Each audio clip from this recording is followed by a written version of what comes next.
What is going on, guys, and welcome on in. Welcome on in after a nice weekend, the first weekend of the month of April. We are looking at futures as we speak right now, hoping to have a nice little live stream here tonight as we're preparing for this upcoming week. We'll watch a couple things, talk about futures, talk about what to expect, at least what we're anticipating for this week in terms of upside, downside levels to watch, all that good stuff across the S&P, across some other key stocks and all that good stuff.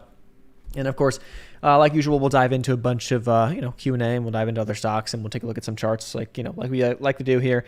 I got a bunch of stuff on my list that I'm kind of just it's on the list. I'm looking, but for the most part, to be honest, I am pretty much positioned across swings in what I want to be in as of right now, and I have no real intentions of changing that up unless either a stop is hit or a price target's hit to the upside, So downside target hits and we get out, or upside target hits and we lock in something. So I'm not like super actively looking to I got to find like an entry on this or this or this. There's a bunch of stuff in the background that I've got okay, here we're looking at these. Here's what I kind of want to be in, or here's what I may want to look at next or whatever.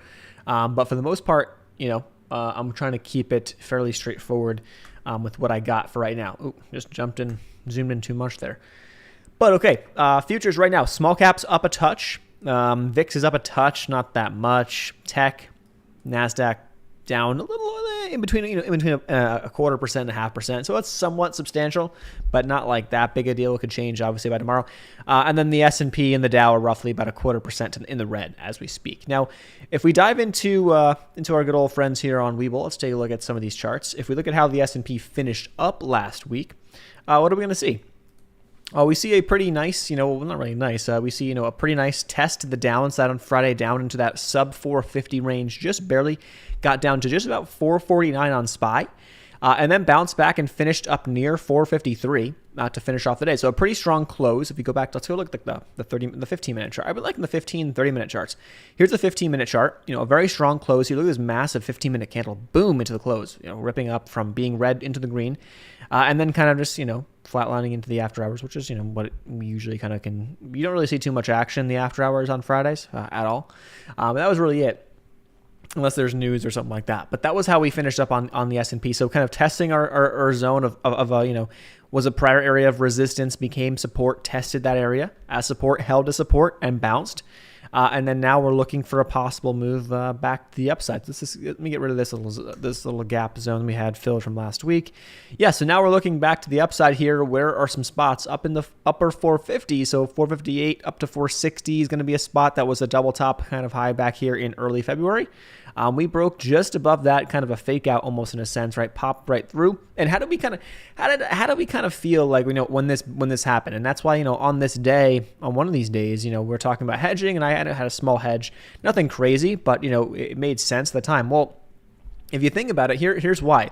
You have an area that we're coming up to, right? This is the 28th, right? This day, the 28th, we're coming up. We didn't quite get to those exact highs that we saw back on those two double tops here, the early February timeframe. We didn't quite get there. We got close. And the next day, for us to open all the way up here we closed the day here at like 455, 456 on the 28th. The 29th opens up at 460. We gapped right over that area of resistance. So that tells me, something looks, this could be kind of a little blow off move, fake out of that area, and then a pull right back on down. That's kind of what we got. So I know a lot of people, and especially too sentiment wise, we talked about the sentiment indicator, a couple of videos ago, how important it is really. And, from the sentiment in the feel that I was getting, even weeks back, people were like, yeah, if we break back over 460 on SPY, that's when I'll get bullish. That's when people were, some of the people were saying, hey, that's a good spot, really establishing this area as a double top. We broke back above that, hey, then we'll get bullish. Well, when everyone's thinking the same thing, right, it's like, okay, well, blow off top there, kind of pop us off, and then pull us right back, and everyone who bought that breakout, like, oh, here we go, all-time highs, gets faked out, at least in the short term, right, is kind of how that plays out. Now, we'll see what happens here. I think if we get some weakness, back down to this 448. If 448 cracks, then the key there's a bunch of spots to watch. But here are the ones at least I have in mind. If 448 on SPY breaks down, then I'm looking down to the 200 SMA, which is at 444.69, or let's say 445 roughly. So 448. We'll talk 445 for the 200 SMA, because that'll also kind of creep up a tiny bit more tomorrow once the market opens and we have more data. Below that, I have a spot right here at 442, roughly.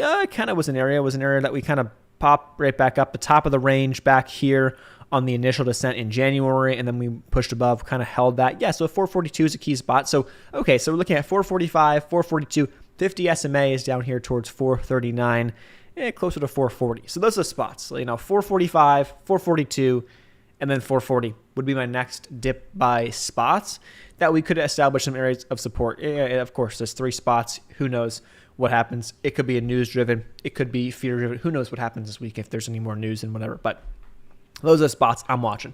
All right. That said, let's dive into some stuff here, and let's talk about what at least everyone else is thinking and all that good stuff. Need a good penny swing. There's currently 5 that I have right now. To be honest, if I had to say, like, I don't like, this is not the way that I like to do things, to be honest, because everyone always wants the next stock, and it really isn't going to help you in the long run. But out of all my small caps, I like my small caps. I have my reasons, and I've done my due diligence. Mesa is the one that I actually feel like I have a decent amount of confidence behind this, and it's not something that I'm saying like is going to be a spike one and done type of play. Like I can get some news off a small cap that I have, but Mesa, if we get a good flow into the travel sector and airline sector into the summer, this should do quite well. And it's proven in the past that in a month's time span, it could make 100% moves in a month. So that's kind of what I'm looking at. It's kind of sitting down here nice and low. We've had these periods of time where it has these low, it gets, oversold, then it has these nice pops. And, last year it had 2 runs in a span of a month where it had a run from October, actually it's almost 2 years ago, I guess a year and a half ago. From early November, we had a run from 350-ish up to almost $8, or pretty much $8, in about a month from early November into early December of 2020. Okay, so 138% on that run. Then it consolidated for a couple months, and then we got this move from February through March. And this move from February through March was pretty nuts as well. So a pretty short period of time, but you had a move from looks like right around here. I'll go from early February to early March. You had a move of 100% as well, a little more to the high right here, which is, I guess early March. Yeah, about 100, so 230+% moves, back to back across that span. Now, of course, I'm not expecting that to happen necessarily again. But I think, a nice move up to this spot, this area that we saw was resistance back here, was support here around 750. Is kind of the spot that I'm targeting. So 750 would put you right here, which would be about a 72% move. It's not a short-term, pop swing. It could be, who knows, anything could happen. I would probably not want to hold this if we see further pressure in the travel space. Your risk is that. It depends on how you want to play that. For me, I have a bigger picture thesis for this year on the travel sector. So there's nothing that has changed my thesis other than oil. But even that, we're kind of seeing how oil has pulled back a little bit. We'll take a look at oil too. So for me, I'm still, fine with my thesis on the airlines, but this is one that I think could be a nice play across small caps. So we shall see. But I've been liking I think the places to be right now I really think it's going to be biotechs, because we're going to start. We saw some really good strength on XBI. Here's XBI, the biotech ETF. Some good strength on Friday. Let's see how this continues this week. And if we see weakness in the market, but XBI is holding up, that would be a beautiful sign.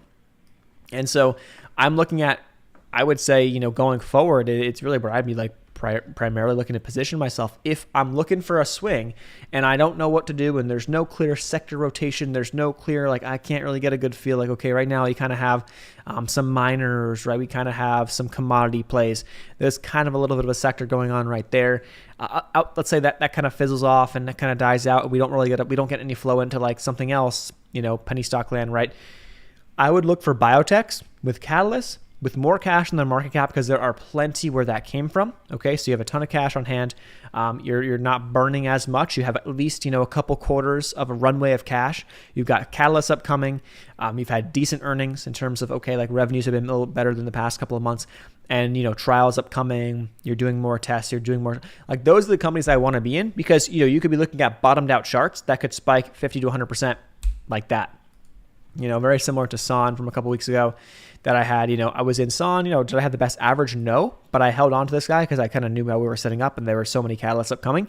And boom, one catalyst hits, the thing spikes 100%. Now it's coming back down. Am I interested? To be honest, not really. I guess I could maybe get back in, but I don't really care. After a run like that, go find something fresh. Go find something that hasn't run in a long time, and then that's a better risk reward. This is run, so yeah, could it hold up and go again? Sure, but it had been really, for it to get a true run, this has been almost 6 months. On that, maybe even more on San. So I was looking for a nice move, and that's what we got. So looking for stuff that hasn't really run, in 6+ months is really a good spot to be, in my opinion. That's sitting down towards the lows. You can establish a risk level or a time frame, right? I'm going to hold this through this quarter because that's when they're going to run out of cash, or that's like 1 quarter before they run out of cash, and I don't want to risk an offering, right? So that's just back your way into a play, simply like something looking like something like that. So that is that. If I went to email, there should be if you go onto like the home page or like the about section of the YouTube channel, there should be an email link there. If not, you can always DM me on Instagram, which is linked in the video descriptions. Like always, my Instagram down below. That's probably the best place to go to contact me. Like just simple, easiest way to contact me. IVDA tomorrow, second day uplisted. Let's take a look at it. IVDA. So yeah, this thing popped. Well, this thing had a Monday, right? We had over on Monday. Friday was the first day. So yeah, this thing actually had a nice little close too, pushing up towards $4. That's interesting. It popped from 3 to 4. Actually, had a really nice, interesting day. Like this thing popped. Well, technically speaking, it was down 33%, but that's all relative. If you're getting in before the uplist or whatever, before an IPO, something like that, it depends. You could. I did that one time. I tried to do like one of those like Robinhood, Webull, they do all this. They like, oh yeah, buy before the IPO. If you just do this like ahead of time, it's like, okay, sure, I do that, and then I end up getting in, and then the thing was down 30% immediately. So I was like, okay, that's great. Now if I bought it after that, I could have done better. But yeah, this thing had a nice run into the close, right? But 30% run to the close. So if that continuation keeps up, $4 is kind of there's not much chart history here, but it's between 3 and 4 is kind of your zone. 3 support roughly, and then 4 resistance for now. Good evening from DC. Pending on my Tesla one. Let's see, 422. What is that? Today's the 3rd. You got time on those, right? And again, just as we say on Tesla, this thing is kind of look at the chart on Tesla. We kind of had a nice little doji kind of develop on Friday, which really just is showing us some indecision, right? We had sellers bring it down here towards 1,066, buyers pushing it up towards almost 1,100, and then we kind of opened and closed right in the middle. A green day in the markets tomorrow. I can see this thing ripping back up over 1,100 for a bigger move up. If it can't hold this, 1,060-ish area, I think we could be coming back down towards this gap fill back down towards 1,025. If it cannot hold up on this little shelf we kind of have going on here after this gap up from a couple days back when we had the rumors of the stock split coming up or whatever, they're going to have that vote on the stock split at the next meeting or whatever. So if it can't hold that, we're probably coming down a bit. I wouldn't be necessarily panicking right now, but you still have time. You see how fast Tesla has moved. If we do get a shorter term pullback in the markets, though, then I think Tesla could kind of come right into this little notch right here, maybe down even towards $1,000. And that could be a really good dip buy if you're expecting further strength in the overall markets. That could be a better dip buy from a momentum play, continuation type play.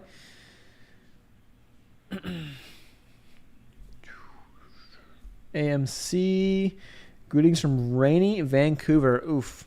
I spent 2 nice days out in the sun. Well, not really not 2 full days, but a decent amount of time in the sun this weekend. So was nice. It was super. It's supposed to be like 97, I think, on like 93. I think it was 97, I think, on Tuesday here, which is nuts. In good old Austin, Texas, man. Let's take a look at AMC. Okay, AMC is doing what we kind of expect, not in a sense, right? It popped up into this area, got stuffed here up at these zones of resistance, up over 30, up to 34, right? Had the blow off day of 34, pulled right back. Now you're coming back down. As you come back down towards 21, you actually have a decent risk reward in my opinion. So honestly, anything under 22 starts to make sense just chart wise. Although for me, it's not something that I personally will be, very interested in, because it's I don't want to say it's overplayed, but it's just got a lot of eyes, a lot of attention, and it's like there's other stuff out there that could probably move nicer with less games being played than AMC being where a lot of games are being played, both sides, long, short, left or right, doesn't matter. You got a lot of games going on here. So, fake outs, breakouts, pulls through support only to get bought right back up. So it's kind of like it's just something, to be honest. There's a lot of games and I'm not interested. So, but bigger picture chart wise though, why are we looking at this 21 area? Well, it was a prior support back in here and it was a prior resistance. So this is the zone that I'm looking at, and we're kind of starting to get into that zone, right? So as we come into that zone, deeper into that zone, you have a better risk reward. Now, do you want to hold this thing? You tell me where you want to cut it off. For me, it's probably $20. Could it dip below 20? Yes, but if we get a close, a daily candlestick closes below $20, I'd say get out. So the risk reward, right? If you do the math, just playing the range, right, from where it's at right now down to $20, is you're going to risk yourself roughly 14% downside. For a target back up to $30, I'd say about 30%. So it's actually it's like a 1 to 2 risk reward, right? So you're risking 1 to make 2, not bad from where it's at right now. So I can't, to be honest, I can't deny it's necessarily it's a bad idea.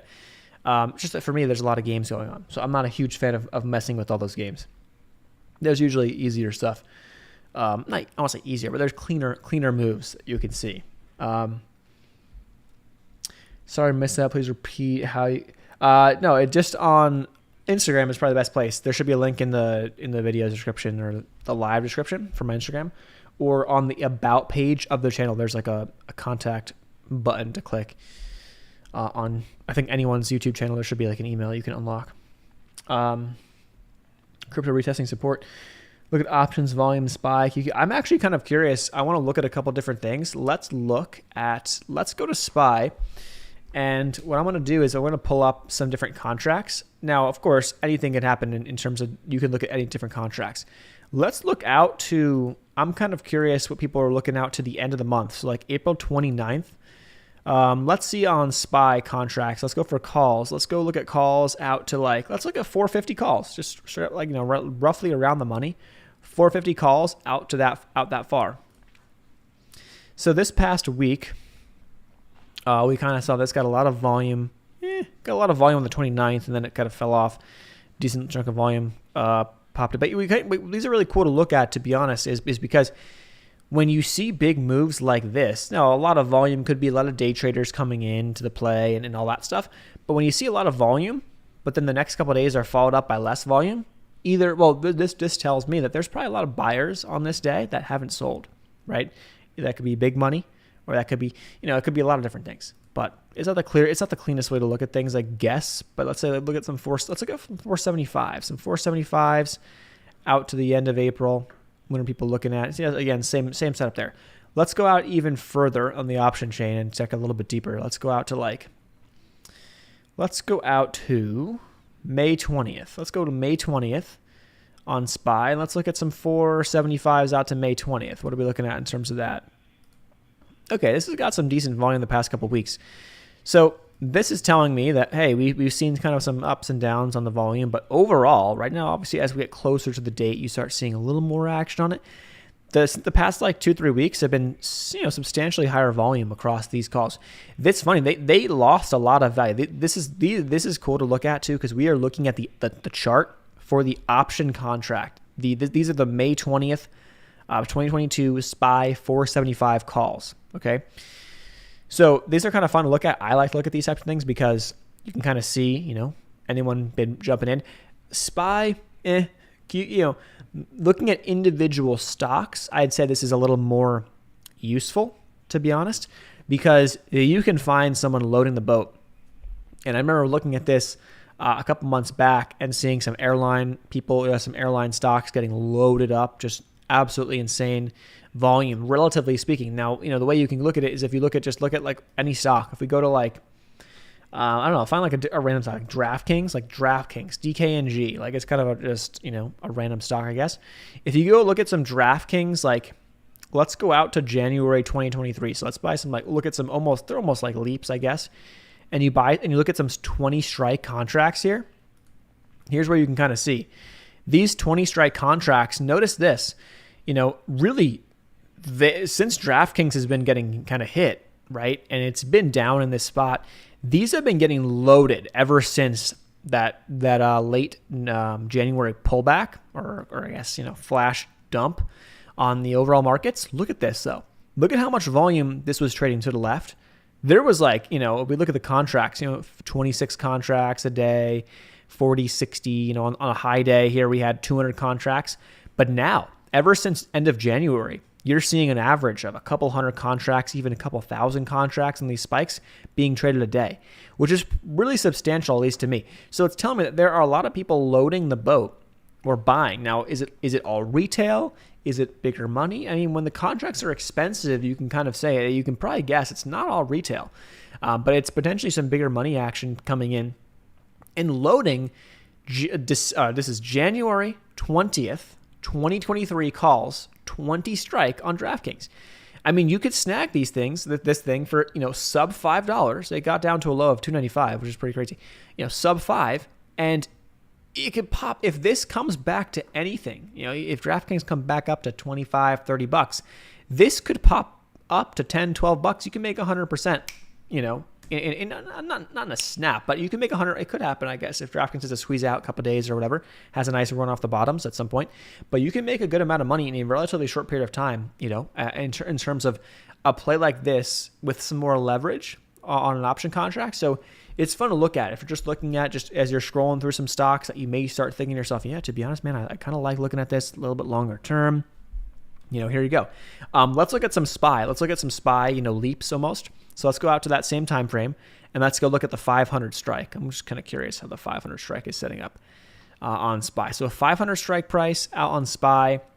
This is the chart going out to that same time spent, January 20th, 2023, SPY 500 calls. Not too much action here. There were a couple little loads here and there. I mean, this is a kind of a good amount. This is where you can kind of see it. Okay, look at this. On the 26th, we saw 3,000 contracts traded. On the 17th this is the 26th of November, back last year. On the 17th of, this is February of this year, so about a month and a half ago, we saw almost 5,000 contracts traded. And the price point there, 5,000 contracts, like $8 a contract, that's pretty expensive. It's a lot of money, right? Do the math, right? If you're paying, if the contract's $8, that means you're not paying $8. You're taking that 8, you're timesing it by 100. So it's $800 a contract. Okay, if I do the quick math, right, $800 a contract, times that by how many contracts were traded that day? Almost 5,000. So you do the math on, let's say 4,700 contracts times 4,700. That tells me that $3.7 million were traded on those contracts on that given day. So this is where you kind of start seeing much, much bigger money on some of these contracts. And this is what I like to look at, like seeing these bigger loads. This day right here on the 17th of March, right down towards the lows. This thing was trading at like $7. SPY used almost 3,500 contracts. That's a lot. I'm curious actually, I haven't looked at XBI. Let's go take a look at XBI contracts out to the same time span or time frame. I'm looking at the 100 strike because XBI just under $100. It can get back to 100 pretty easily. 100 strike is probably not a bad spot. A good amount of open interest, about 2,000 open interest on that. To be honest, nothing crazy. There was a pretty big load right here on the 23rd. 610 contracts were traded. Not that much. I guess they are kind of expensive, but there wasn't too much, to be honest. Too much action going on in those. So it's hit or miss in terms of looking at this stuff. There are other services you can use and other stuff, option flow and all that kind of stuff you can pay for. But I just, to be honest with you, I'm not a big fan of paying for more than you need to pay for. Some of that stuff could be very, very helpful depending upon your style and strategy, and it might work for some, but for most, it's probably unnecessary to pay $100+ a month for certain things like that. At least in my opinion. All right, crypto retested support. Hopefully, shoot some. Yeah, let's take a look at Bitcoin. It was actually, Bitcoin had just like a couple hours ago had a crazy move, right? I was just looking at this a few minutes ago. And Bitcoin, look at this. It's kind of the same deal that we've been kind of dealing with, honestly. Spike, rip, and then immediately dump. So this thing looked like it was going for 48,000, touched 47.5, and then boom, right back under 46 now on Bitcoin. But here's the overall look on Bitcoin. It's at the top of our consolidation. It's looking like it wants to break out. So, little mini breakout, pullback. It looks very similar to SPY. I can see us kind of faking the breakout, pulling right back in a little bit, and then maybe setting up for the next leg. And that next breakout is a little more substantial, which takes you back up to 50K or something like that on Bitcoin. All right, let's see. Scrolling through. Just got in. What is up? What is up? What is up with oil coming down? I had an idea. Yeah, Boeing. I saw someone post. I saw a thread or something on Twitter this weekend, and people were looking at this saying, "Hey, this looks pretty good." To be honest with you, on Boeing, let's take a look. And I kind of was like, "Yeah, I got to take a look at that." And I kind of been watching Boeing kind of with the airlines over the past couple months anyway. But here's your rough channel. It's not perfect. Here's your rough channel. You're kind of in between, so it's not like a perfect play. I mean, realistically, with the oil rip a couple weeks ago, would have been great. Let me go take a peek at what oil is looking at right now as we speak. Yeah, it looks like crude back under $100, so substantial pullback, at least for now, on crude, which is, interesting to see. So you can kind of see how it pushed up, pulled back, and then kind of ripped back up, and then now it's back under. So we'll see how this ends up shaping up, but it's down a little bit here in early trading right now, at least as futures have opened up as we speak. But yeah, Boeing could be a good setup. I think this could be realistically, bigger picture. Let's look at the weekly chart here. These candlesticks are now 1 week. This thing is setting up for I eventually breaking this downtrend for, I would say, a move up towards this high right here. Maybe not even that high, but even like 250 would be a really good spot. So you're at 190. I mean, you're setting up for a move potentially up to that level. Again, this is the type of stock, to be honest, even though it's a large cap, 30% move is literally not unrealistic here in the next couple, 6 months. So these are types of plays. I think that we are in a really good, we have some good opportunity right now. And I think that that's not going to change for the next, year or two in the market, in terms of just being able to play almost anything with big range on bigger picture time frames. Even, we're seeing how the short-term time frames, crazy volatility in SPY, crazy volatility in certain stocks, individual stocks, large caps. Obviously, you have small cap volatility, all that stuff. But I mean, some of these stocks eventually breaking down trends for moves up. If oil keeps pulling back, if we keep seeing some good, good movement in the markets, right? On this type of trade, right? Here's what you play, right? You're sitting right here at 190. You're going to risk the lows, which are about, 167. So you're going to risk yourself 12%, and you're going to target 250, and so you're going to risk yourself 12% to make 30. That's a really good risk reward. And you don't have to worry about playing, the random penny stocks and get caught in offerings and this and that. You can let the trade work for you. Big picture trade on a big name stock. You can size in really, really heavy, relatively speaking. I'm not saying go all in, but you can size in relatively heavy. You have more confidence in this is not going to tank on you tomorrow. And you can size yourself in, and then you can scale yourself out and look for a bigger picture move on some of these names. So that's what I think is really, really cool about the market we're in. Personally, what I'm looking for more of is, I see a lot more upside possible or potential in small caps, because so many of them have been beaten down to a pulp. So I could see if we get some good movement in the markets back up, well, yes, there'll be some large caps that'll make some big moves. There'll be some really nice, mid caps, like, some stocks that have, a couple $1 billion market cap. And then there'll be some stocks, sub 500 million market cap, sub 100 million market cap that will go nuts. Right. And so I'm looking at taking advantage of some of those, because that's something that I've been always following the past, I don't know how many years it's been now, but since like earlier 2019 that I really got into small caps. So that's something that I'm more familiar with and I like to play more. But doesn't mean you don't have to. You can play anything. You can play anything, and there's range. I'm more so looking at some more, like, I would say mid to large caps, I would say. And if we get what I'm somewhat anticipating is a really nice move blow off on the S&P 500 plus on SPY, that's when I will start to shift my focus at then looking at getting into some short positions. Nothing crazy, but on some of those names, some of those mid caps, some of those larger caps, some of those tech stocks potentially that have really exceeded valuations that I could see that we kind of got a little bit of a hint at, or maybe more than a hint the past, 3 to 6 months that have, really gotten hit hard. But if some of them make some moves back, or if there's some new ones that kind of pop off, that'll give us kind of the drawing, the setup was there and the outline was in front of us from what we got the past couple of months. So if we get the move on the S&P, now if we don't get the move on the S&P that I want to see for the short idea, I'm not going to take those shorts. But that's it. If we get the move there, then I'd be thinking that much more on the short side of some of those names, and not for like, short-term trades, looking at the next couple of months. We're not looking at, weeks on or days on those trades. It could be months out. Ideally for me, one of the biggest ones I would love to see would be Mara. We talked about Bitcoin. We talked about Mara. Here's the daily chart. I would love to see Mara back up towards $50. Would love to see it. And then if we get up there, and that matches up with the S&P kind of coming over $500, something like that, our SPY up over 500, and Mara's up here in the 50s. That's a really interesting short idea for me, with a risk of about $58 on the short side. So up over 50, do the math, and just shares. No need to play options. You could play options, but I'm not going to be forcing options. If I get a short position up in here, I'm going to risk myself like 10%, downside on the short, and I'm looking for a target back down towards the neckline here, and it could be even more. And that would be down towards $20 or even less if we get a bigger pullback on Bitcoin or whatever the next year or 2 years, whatever. Who knows what happens in the next however long it is. But that's a better risk reward. So that's at least how I'm kind of overall picture looking at things.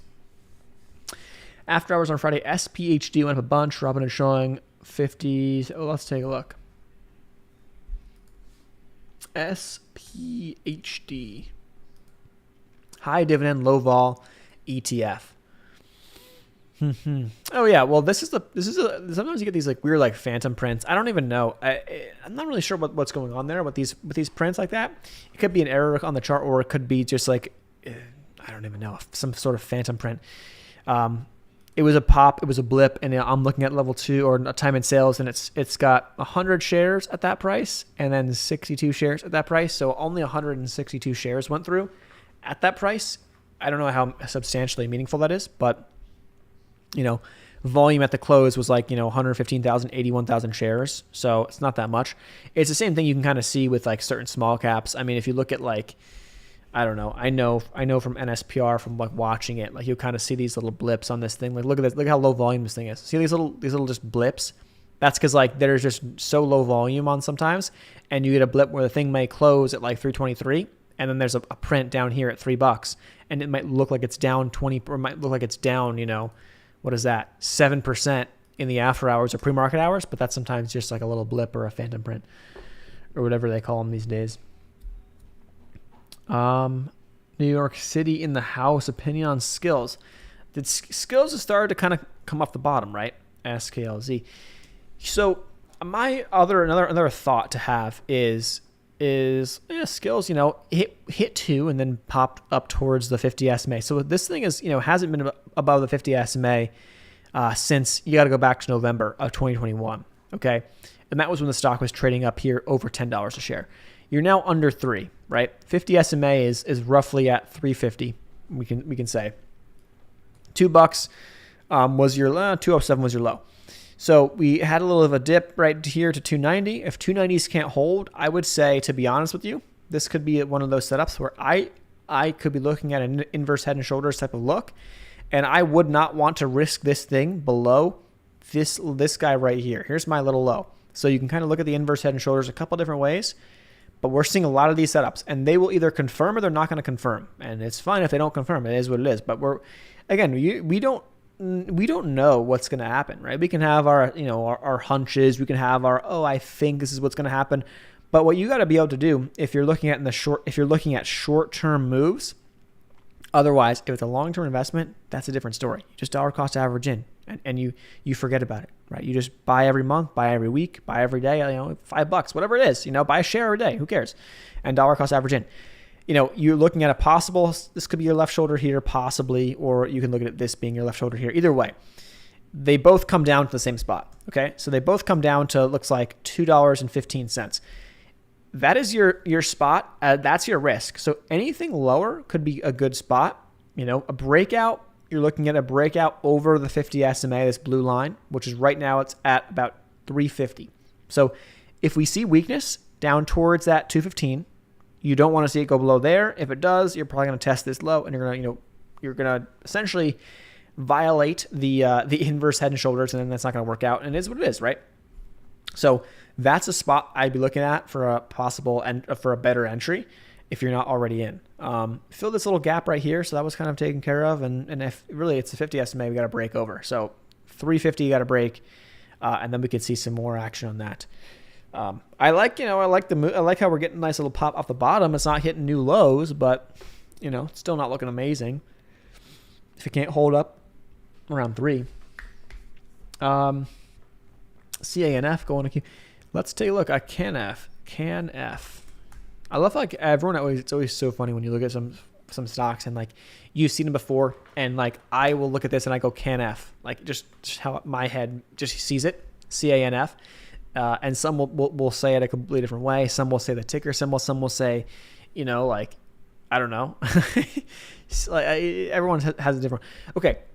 This popped up here from $1 to 260, pulled it back immediately. This is a pop and dropper. So what it looks like. Starting to kind of get those, get the vibes of if it's setting up for something. Someone's been buying. There's buyer in the tape here the past couple of weeks, right? We have, someone buying this thing from, 90 cents. And it's running it up higher lows, up to 118. So it did come back, and it did test down to the 50 SMA a couple of days ago, and that was at 110-ish. So 110 is your spot.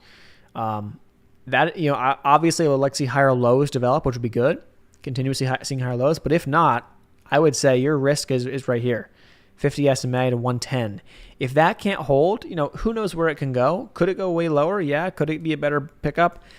Again, if you're looking at this stock, it's got what's the market cap? The market cap on this guy is 32 million. If this is a play that, breaks the higher lows and all of a sudden you're like, what do I want to do?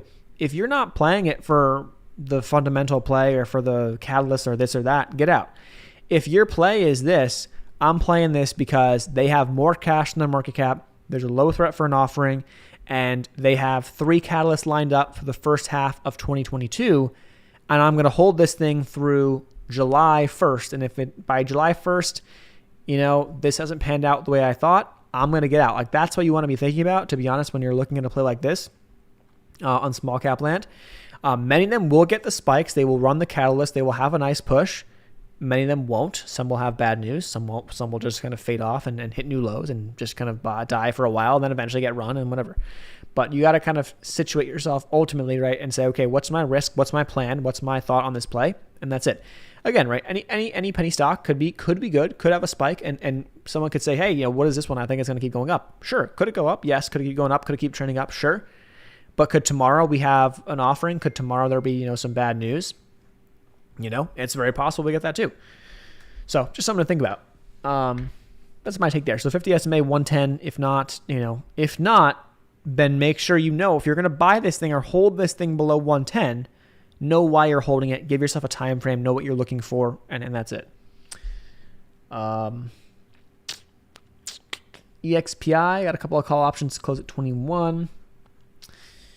EXPI.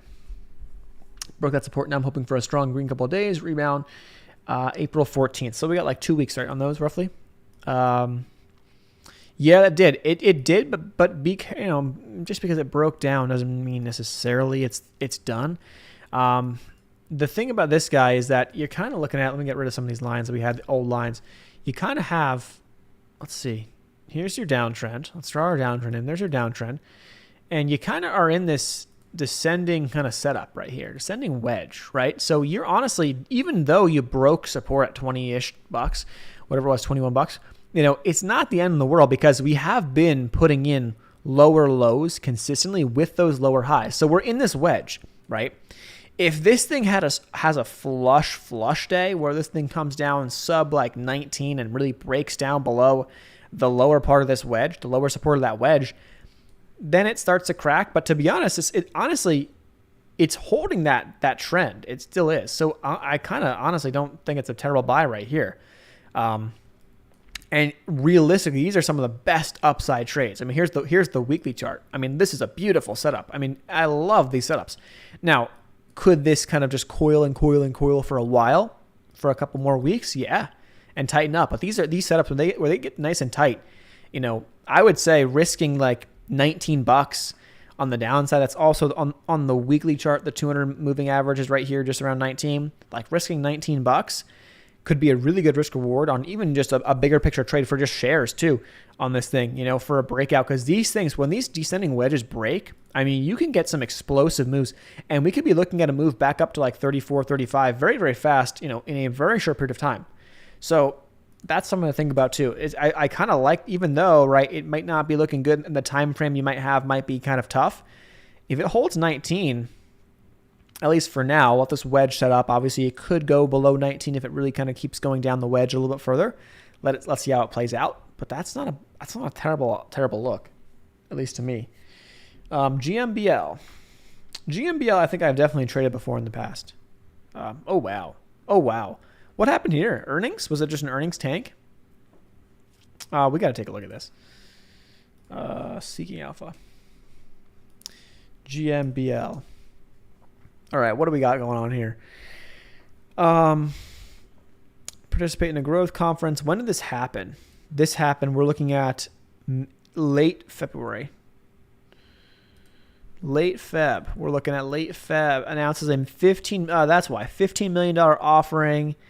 They had earnings, I guess, around that time span. Yeah, they pulled in revenue for the second quarter of $15 million almost. $15 million offering. Well, let's just actually go back and look at that earnings report and see what the heck's going on here with cash. How much cash they got?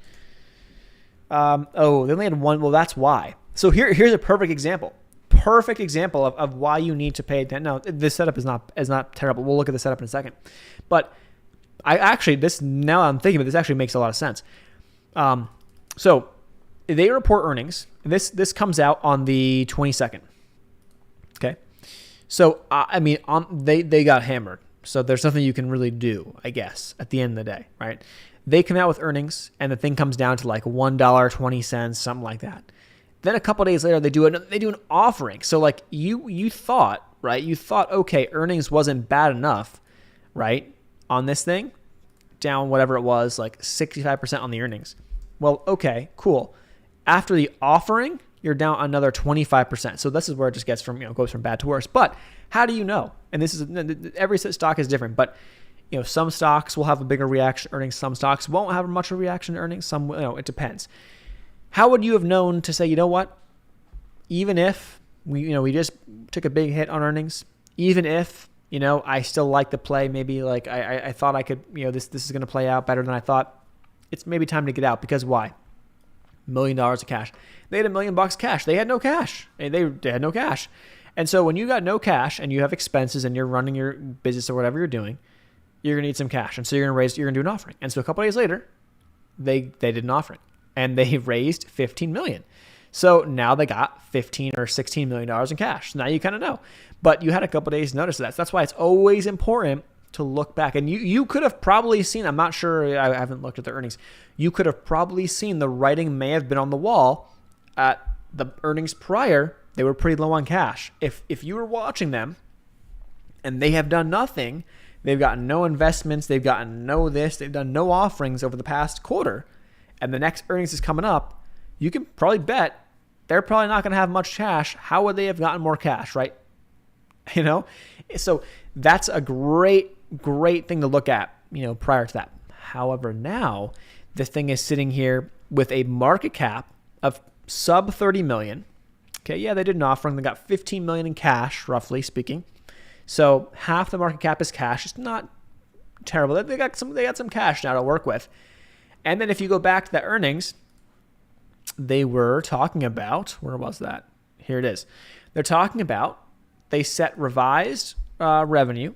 So they're targeting $70 to $75 million in revenue for fiscal year 2022. So now you're talking about a stock that is looking at, the market cap is at sub 30 million. You're looking at potentially doing, 70 million in revenue, 75 million in revenue. You got 15 million in cash. Now you have a much better fundamental play. It probably isn't perfect. There's a lot more behind the scenes, but you have a much better fundamental play here than you may have had, a month ago or 2 months ago, right? When they had no cash. So it resets the chart. Now you got a bottomed out stock. 60 cents is your floor. We have not gone below 60 cents. Let's draw a line there. Okay, that's your floor. So adding in from here down to 60 cents is a very common play that I would tend to do and I would look for. And where would I be targeting to the upside? 50 SMA could be one target. We've gotten rejected by that level a couple times. So that's up here towards 175, which is a lot. It's far up, but it's possible on a spike. So we're looking at 175 as a target up here. Let's just draw those targets in. So 175, and that will have to get adjusted over time as that comes down.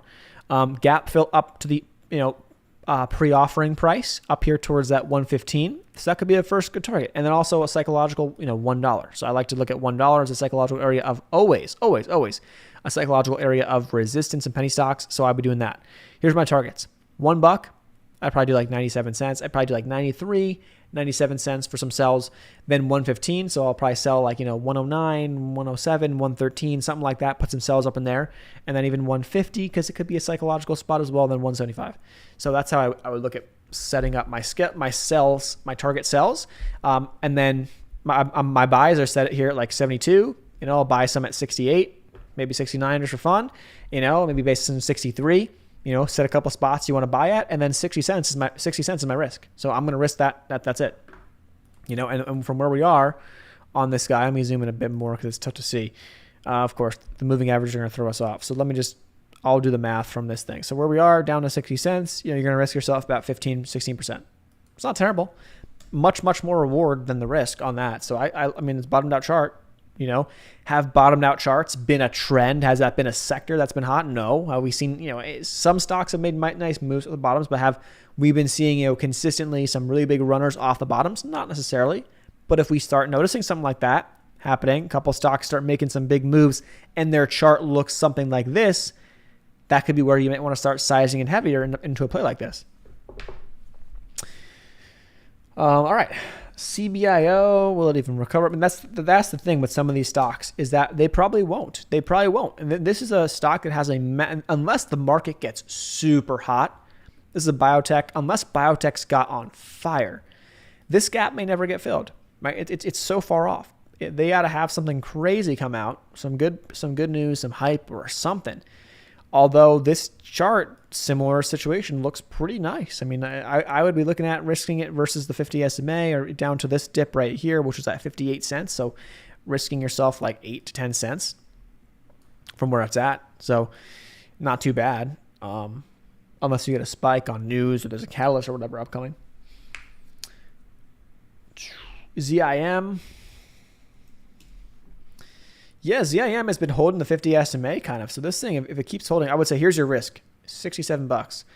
If 67 bucks, 67 cannot hold, this may have a nice, bigger drawdown. But if it can, there's a gap to fill up here, up into this zone right here. So you can be looking at a move back up to 85 pretty fast if it bounces off the 50 SMA, which it's been doing pretty well for ZIM.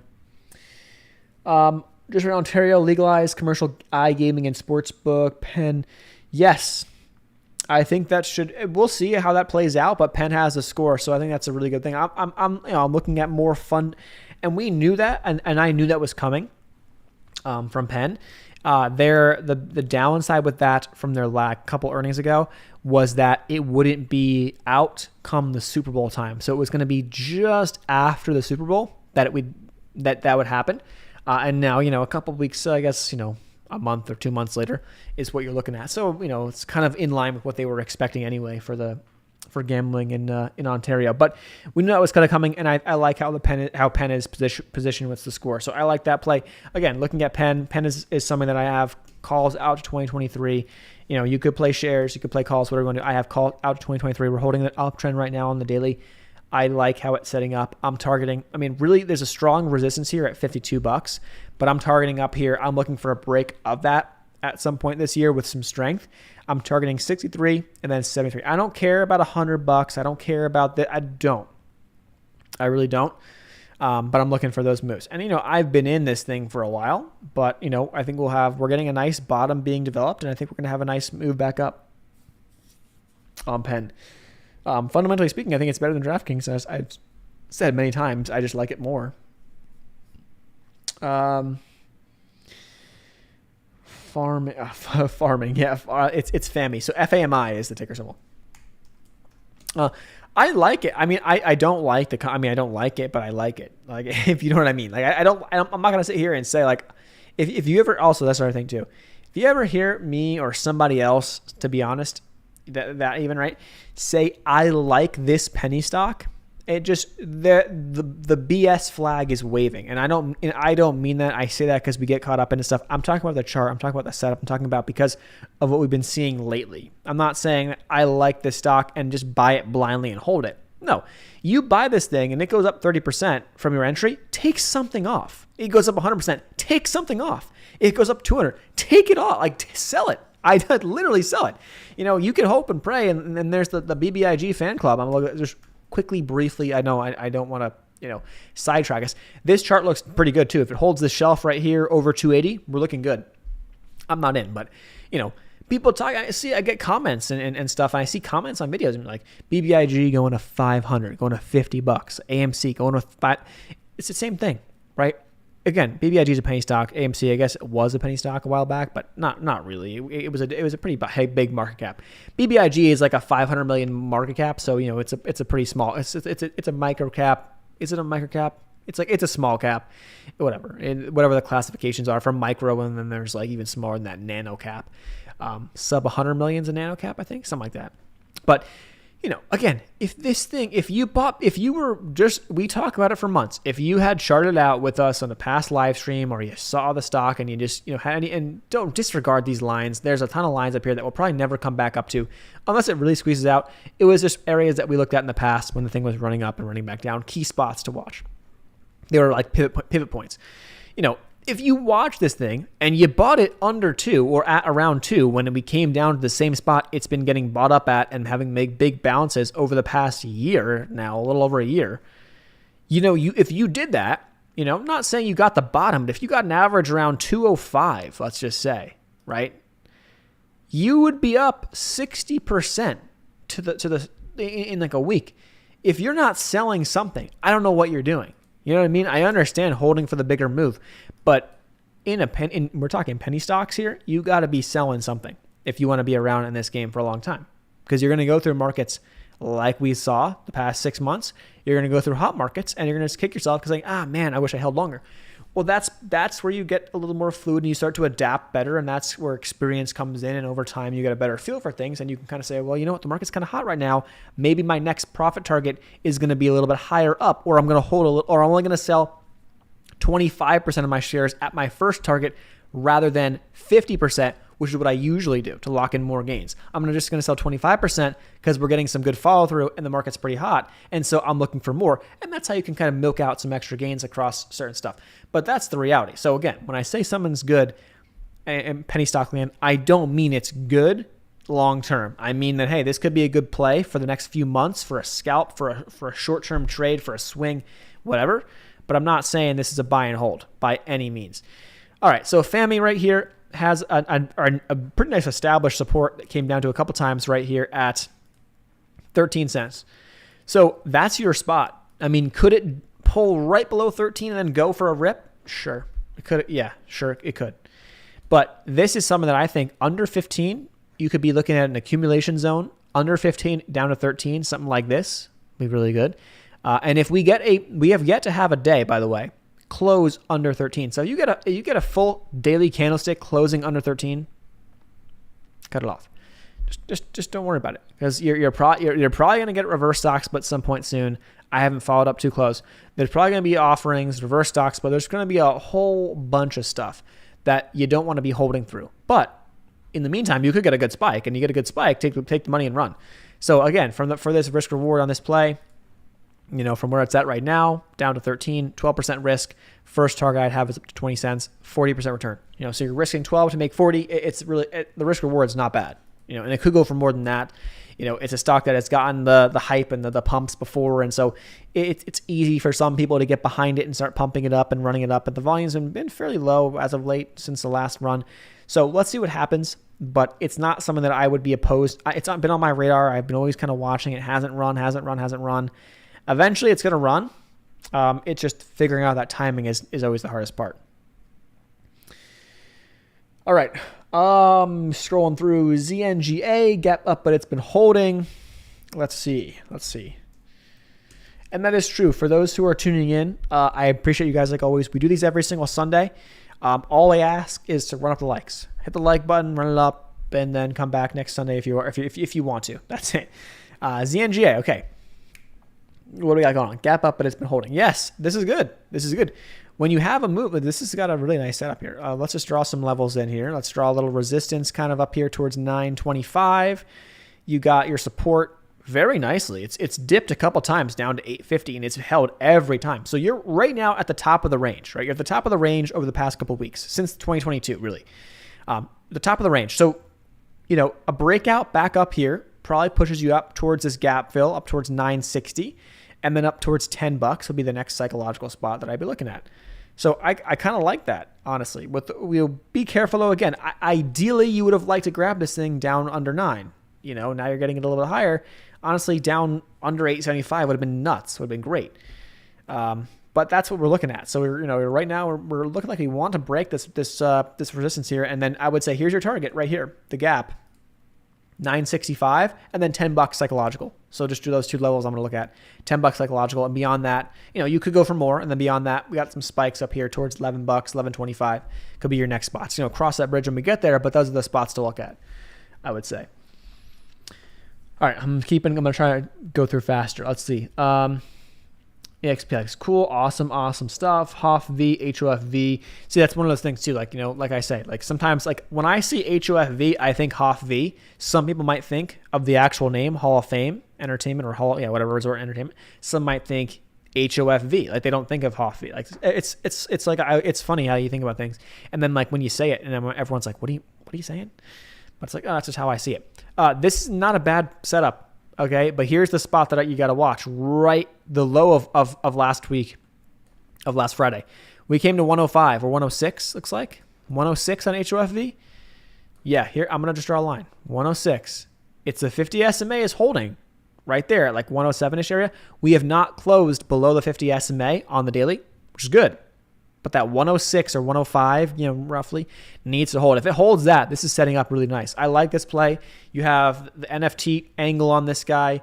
You have the reopening trade almost angle on this guy. So you have a lot of stuff going for it here. You're looking at a market cap of 121 million. I'm not sure how much cash they got, all that good stuff, but it's a pretty cheap stock. Bigger picture history of this thing. Last time it was down around this spot, had a really nice run up to $7. Not saying it's going to happen again. That was a crazy market, but a run up to 250 could be a great run up to this area. That was a prior key spot to watch, prior support, prior resistance. So I like it. If it can hold over 105, 106, I say it's a go. It's a stay in. If not, then let's just step out. There's no need to of course, could it pull an inverse head and shoulders? Yeah, sure it could. And then you missed the bigger run, and eventually it comes. You win some, you lose some. You're not going to catch them all. It's not Pokemon out here. $20 strike. Yeah, we're talking about the EXPI. That was a nice play. Nice chart, honestly. OOF on Gmbl. That was nuts, but it could be a nice bouncer. Again, that's a bottom chart. That is a bottom chart. All right. HD farming is land.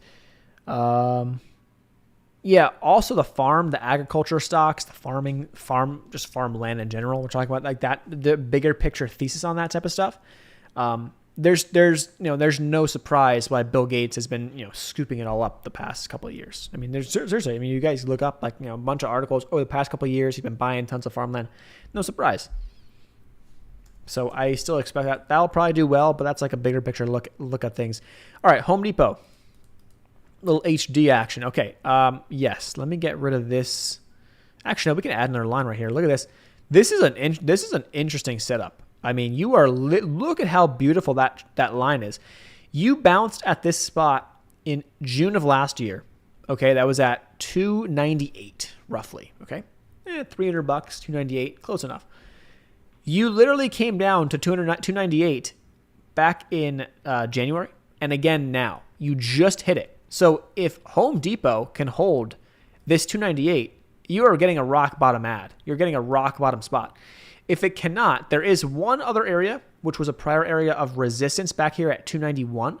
So you could look at Home Depot right now and say to yourself, I want, of course, if it breaks support, oh, here we go, we're going down. But if this support breaks, you also have to look back. We were also lining up with a prior area of resistance that will act as support to the downside. So this could be something that I would be thinking about, give yourself some time, but some accumulation under $300 if you can get it. Maybe you can take a stab. If you're going to buy contracts for options, buy one contract, right? Depending upon your size. Or let's say you want to buy one contract. Buy a contract right here. Okay, great. If it bounces back up and it's up at 330 in a couple months or a couple weeks, great. Take it off. Sell it for a gain. Great. If it comes back a little more, here's your risk. I would be looking at risking this thing two consecutive closes below 292. I'm out. Or you give it to the 290, psychological lumber. So you're risking yourself right here, roughly speaking, on the chart, about 3 to 4% downside from where it's at right now.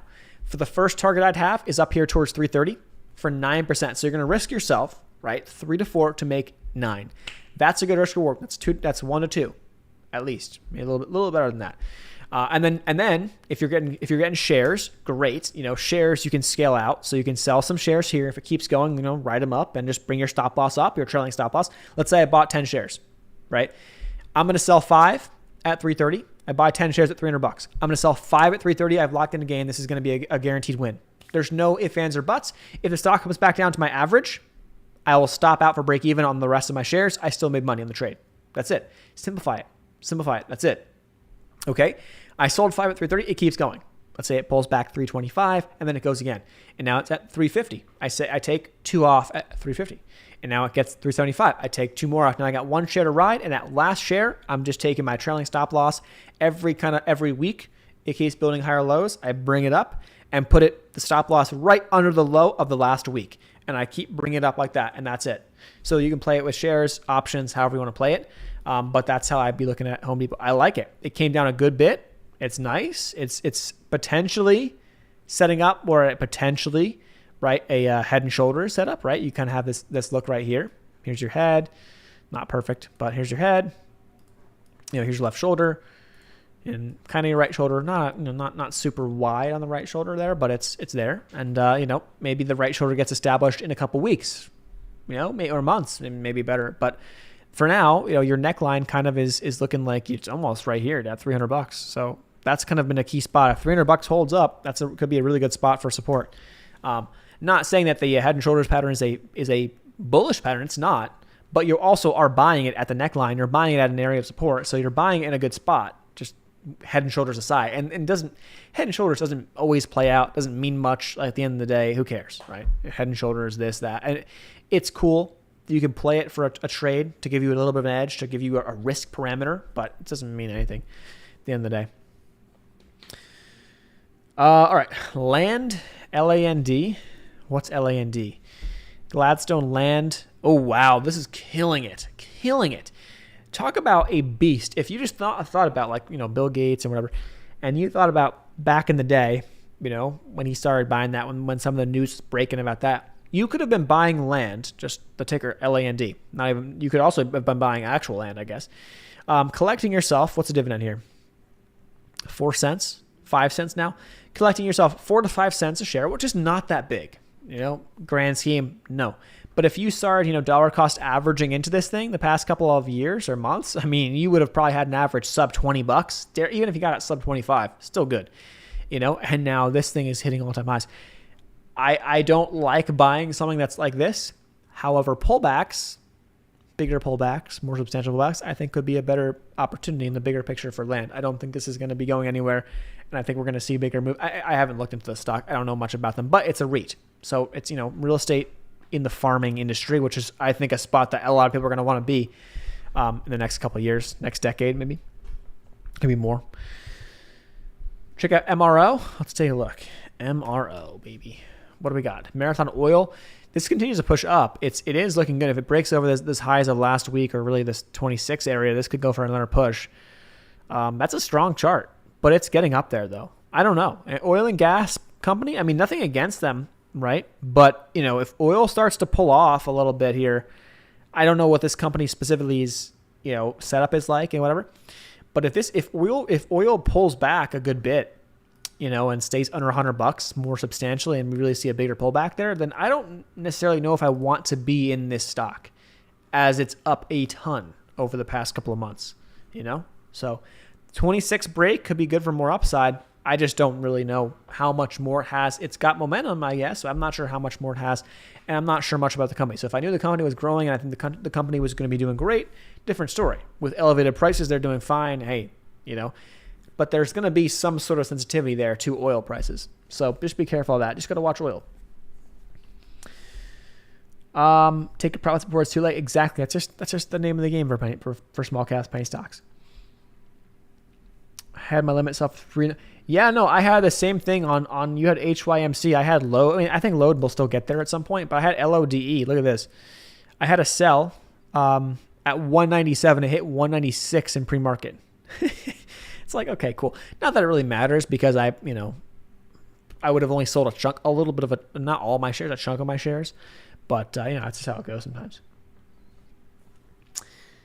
Cameron, I am having a good night. I hope you are as well. We're having a good time. We're having a good time like we usually do, right?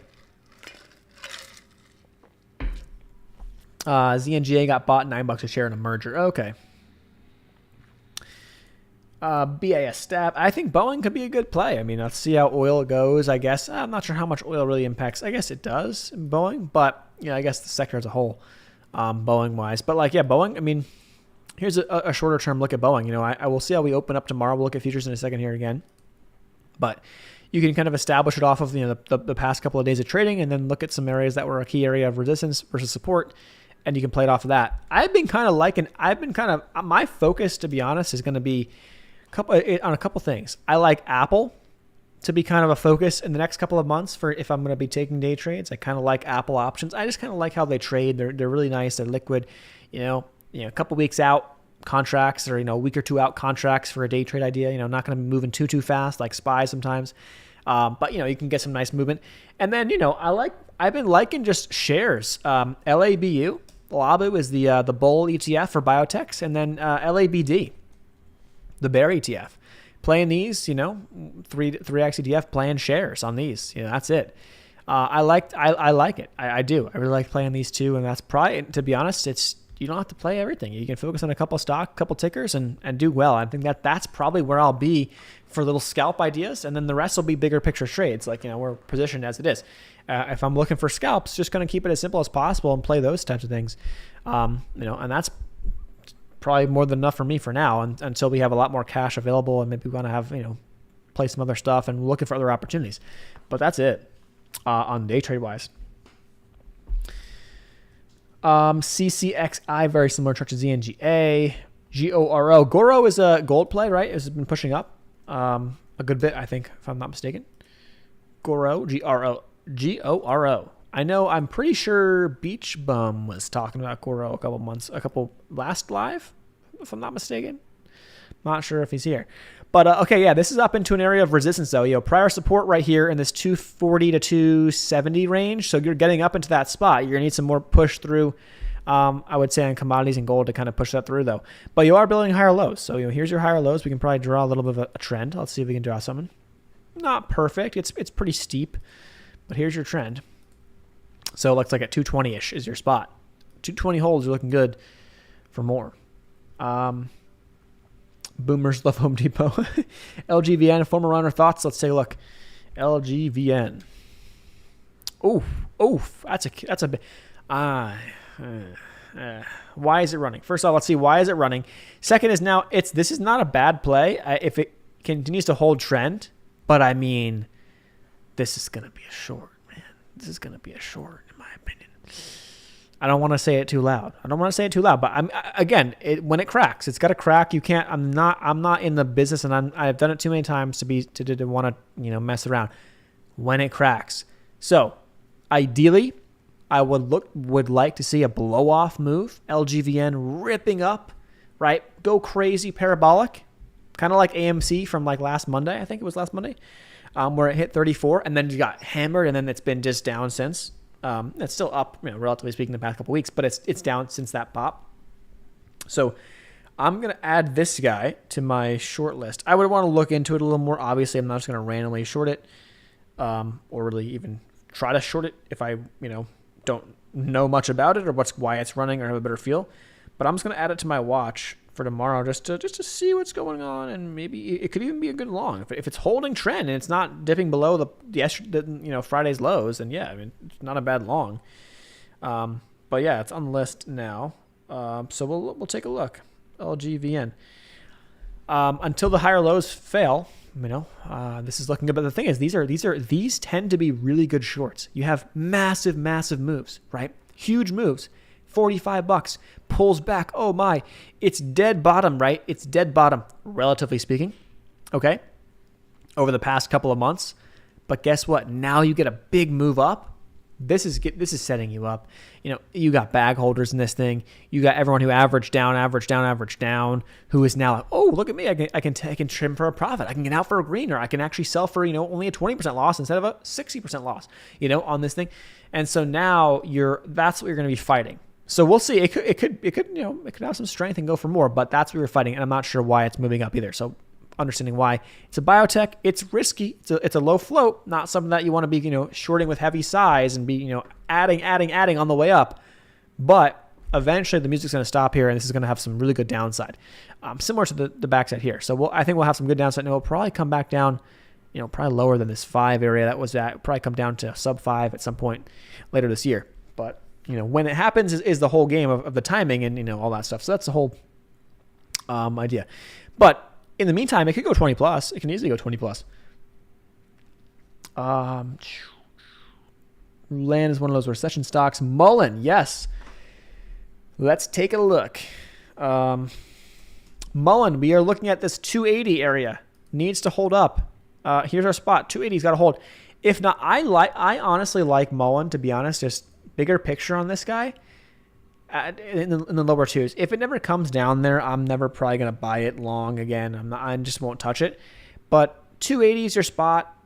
375, 350 is a good resistance. And it's 350, 375, then 420-ish. 418 was the prior high. Are the next spots up, and then 5, 6 we can see later on. But $2, 225 is a really good spot in my opinion that I would be looking at. Like, hey, this is a spot that I would maybe want to start buying some, risking $2 as my stop, and that's it. I like that, but I would like to see a little bit lower on Mullen for me to buy it again. All right, AMD. Let's take a look at AMD. What do we got? Advanced Micro Device. Now these guys, the chips, right? These are the chips. What's it called? The semiconductor plays, right? AMD is got, yeah, it's semiconductor. This has come back down. AMD, man, if this gets some more weakness down in here, I would like it. AMD down to like $100. Ooh, under $100. I mean, here's the thing. More fundamental probably than not. Although it's probably expensive as it is. Support down here in the low hundreds. Okay, under 105 is a good buy in my opinion. Honestly, under 100 even better buy versus like a 95 support. I think this could be another one of those stocks that in the next 6 months, let's just say roughly, if SPY goes to if S&P goes to all-time highs, 500 plus idea thesis on SPY, if we get that push, that blow off top into 500 plus, this could have from the $100 area could push. I'm not even saying all-time highs, could push. A 30, 40, 50% return. It could. And it's a large cap. You can size in pretty heavy. You're not risking, huge, massive gap down offering type setups. Obviously, we've seen some big moves to the downside on some of these, but you're not risking like what you are in a penny stock. You can play with heavier size. This is a stock that I think it could be really good for that play. Obviously, you can play options too, but this could be one of those that just shares can do quite well, in my opinion. All right, VEON. What do we got for VEON? Oh, look at that, picking up off the bottom. So, okay, here's your last week's low is like 64 cents. So, yeah, just building those higher lows. The low we had here. So, here's certainly just draw some lines in. The low from like 2 weeks ago or whatever, a week and a half ago was like 55. Okay.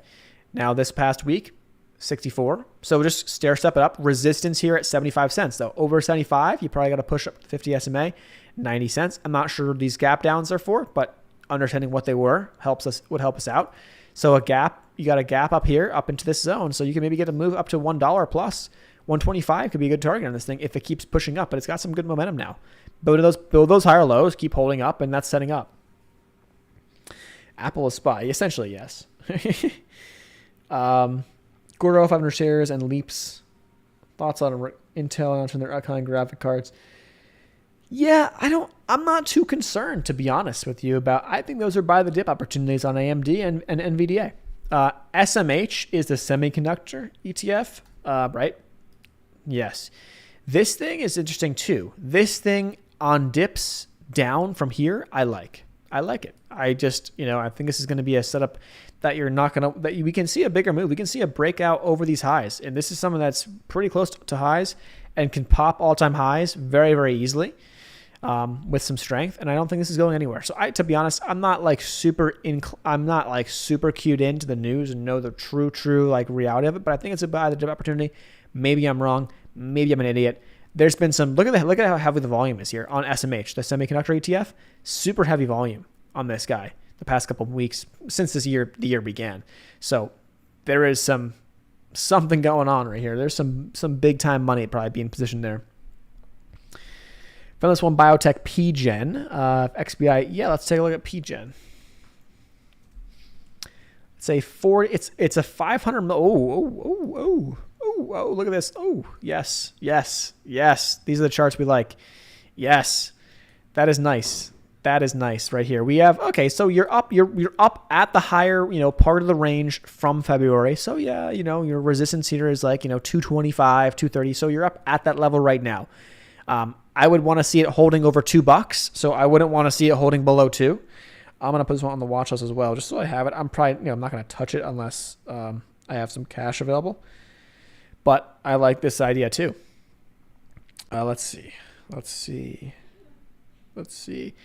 Yeah, I mean, versus $2, this could be a really nice play. Back up to 350, the lows we saw back here. I mean, oh man. Oh, biotechs have been annihilated. The bottoms are being put in on these stocks. Now, these stocks are going to move, more than XBI, obviously, but these are going to move potentially. These are going to be the precursor. So if you have a list of biotechs that you've been watching and they start kind of one by one, kind of making some moves off the lows, hitting some, nice uptrends, that's telling us, hey, XBI is not far behind. Right? The sector is heating up under the surface, then boom, XBI is not far behind. AMD also got downgraded by Morgan Stanley to sub 100. Prime for shorting. Maybe in the short term, we'll see how this week goes. If there's weakness in the market, yes. Weekdays in the market, yes. In the short term for AMD, I think we could see down, $100. So it could be a good target first to the downside. And then below $100, 94 is your next spot to watch. 94, 95 is probably a good spot. But that's where I would be saying I would want to be thinking about flipping long at that point, to be honest with you.